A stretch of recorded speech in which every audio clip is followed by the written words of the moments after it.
Hey guys, what's up? How's it going? Robin here. Welcome once again to another video on the channel. In today's video, we're going to be talking all about dividend income, and I'm going to be showing you guys my October 2020 dividend income. So if you guys are brand new to the channel, I started dividend investing earlier this year in January 2020, and I basically built this portfolio from scratch alongside this channel, showing you guys, how I built this portfolio, the stocks I've been buying, and I've been giving you guys an update on how the portfolio has been growing since I started it earlier this year. So in today's video, I'm going to give you guys an update on all the dividend income that we made, and more specifically, I'll show you guys how much income I'm making now in October 2020. So the first thing we're going to do is we're going to check out the dividend income for the entire portfolio, and then we'll jump inside the portfolio and I'll show you guys some of the stocks that I have inside. So if you guys enjoy this video, please do me a big favor and give the video a big thumbs up. And remember to subscribe if you guys want to follow alongside with me as I build out this dividend-based portfolio. All right, guys. So earlier I mentioned that we'll go over the dividend income and how much I made on a monthly basis since I started this portfolio. So we'll start off with that, and then once you go over how much I've been making on a monthly basis, I'll actually jump inside the portfolio. I'll give you guys a quick little overview of the stocks that I hold,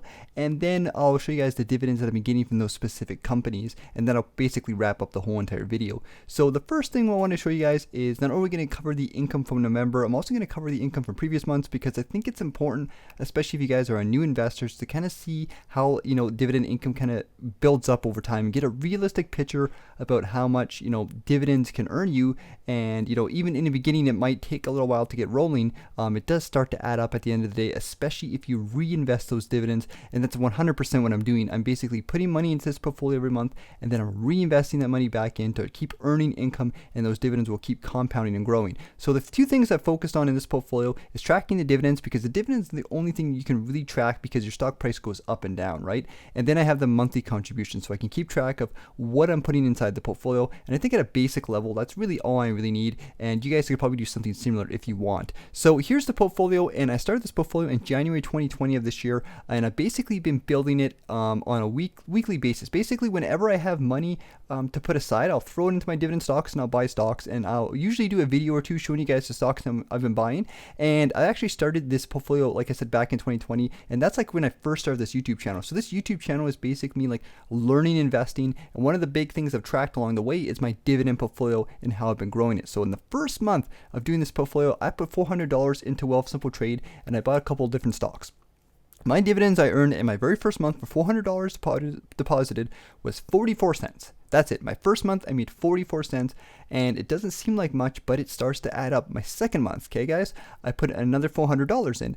Dividends earned was $1.61. So once again, it's not very much, and it does take time to get things going, but it really did start adding up, especially when you get that compound effect. In March, I contributed $800 into stocks, got dividends of $5.64. So as you guys can see, it just kept kind of growing. In April, once again, $7.50. I kind of ramped up the contribution around this time because I wanted to get serious with dividend investing. I seen it as something that I wanted to start getting that passive income rolling in, and this is also when I started picking up a little bit more on the YouTube channel and posting more stuff. So I made $7.50 in April, and then in May, once again, we got a jump up of $12.15. And once again, this is slowly growing. So once we got to like May, and I was making about $12 a month, this kind of got to the point where I was starting to actually buy a stock with my earnings on a monthly basis and get that compoundness going. Once again, $800 in June had another big growth. $19.71 we made in June. And keep in mind, guys, like this adds up. So you add these up, and I'll show you guys how much this is at the end of the at the end of this section here, how much we made in total. But $19 in June. $800 in contribution. And then in July, I got absolutely crazy. I was like, you know what? I'm going to 100% focus on dividend stocks. And I put $1,900 in my dividend portfolio. I went a little bit crazy. But July, $21. And then August, $23. So you guys can see it just keeps growing and growing. And then we put $1,460. Once again, I kind of had a little bit of extra income around this time too, because I was working a lot more. And I kept throwing it in there. And then September, we made $44 in the third quarter of September. Absolutely crazy in my first year. So you guys can see, like, the more you put in and the harder you work at it and the more strict you are, the better the benefit you get and the quicker you'll get that benefit.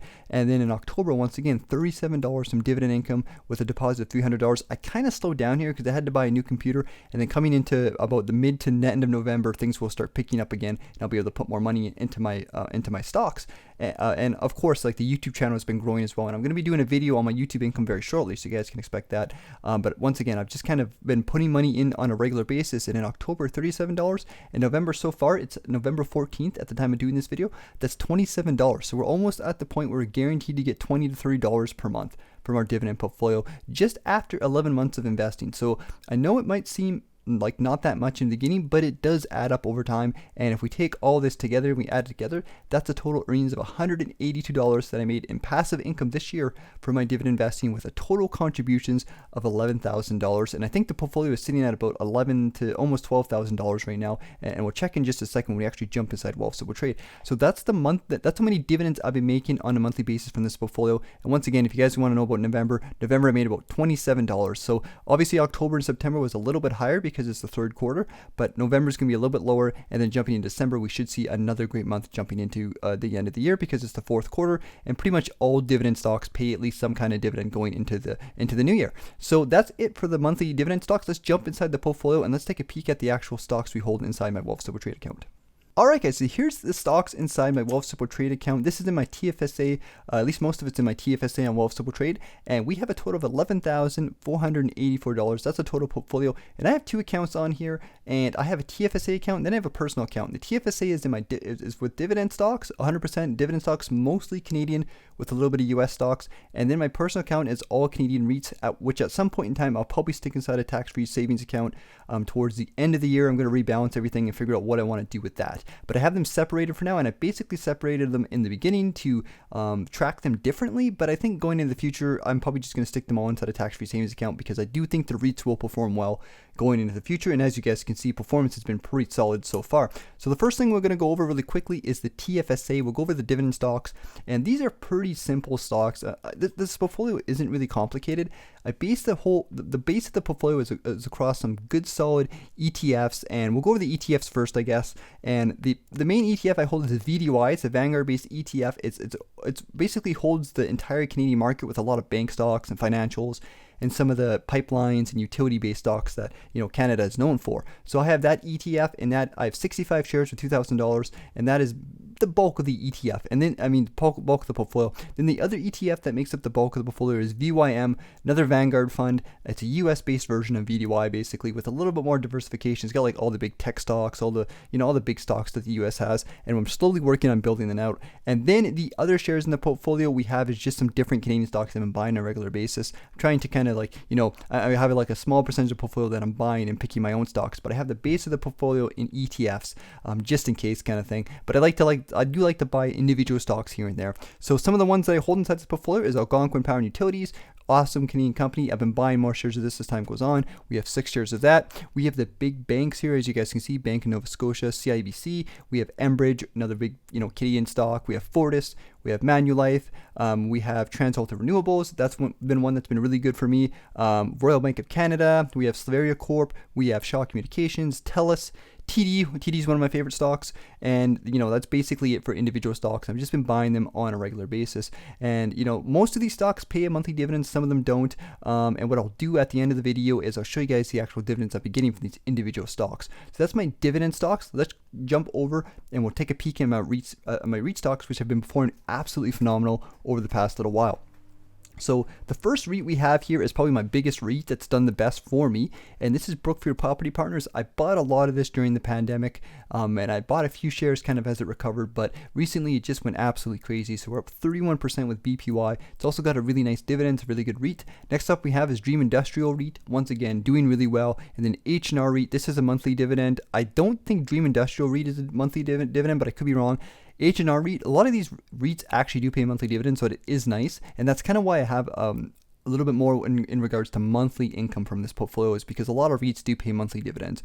We have H&R REIT, which is up 24%, another high performing REIT. We have, of course, RioCan, which is another popular Canadian REIT. We have VRE, which is the main ETF for this portfolio, which does hold a lot of these stocks. But once again, it's just buying the overall market as the core holdings, and then we're buying some individual stocks here and there. So we have VRE and XRE, which once again are some Canadian REIT ETFs, and they're just performing really well right now. And most of these, like I said, do pay a monthly dividend. So let's take a peek at the dividends. And the cool thing here about Wealth Simple Trade is they finally updated it, so now we can see dividends on the desktop app. If you guys don't know, the desktop app is currently in beta. Some people have access, some people don't. So you guys might have access, you might not, but the mobile app has everything you need, and the features in the mobile app are slowly rolling over to desktop. So the cool thing is they recently added the activity tab, so we can see dividends, for example. We can see Dream Industrial REIT paid me a dividend in November. Let's go over to October so you guys can see my October dividends, since that's the point of this video. So we'll see November 2nd, I got a $7.11 dividend from TD, so that was really nice.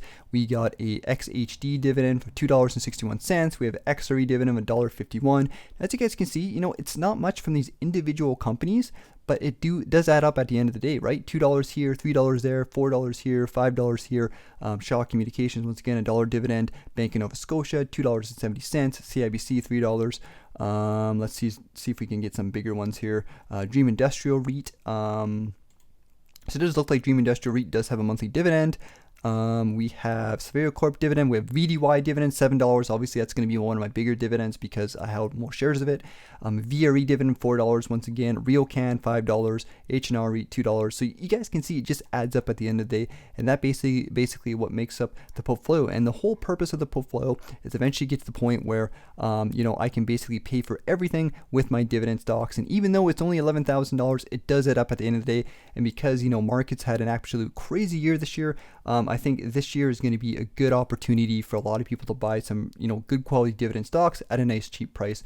Alright guys, so that's it for this video. Thank you for watching. I appreciate it very much. If you guys enjoyed the video, once again, please give it a big thumbs up. And if you guys want more videos to watch, be sure to check out my video, Top 3 Stocks to Buy for November 2020. Published that video a couple weeks ago, but that video basically shows you guys the top 3 Canadian stocks that I think are buying for the month of November 2020. So check that guys, check that video out guys, if you guys want to see more content. So other than that guys, thanks for watching. Have yourself a good day, and I'll see you guys later.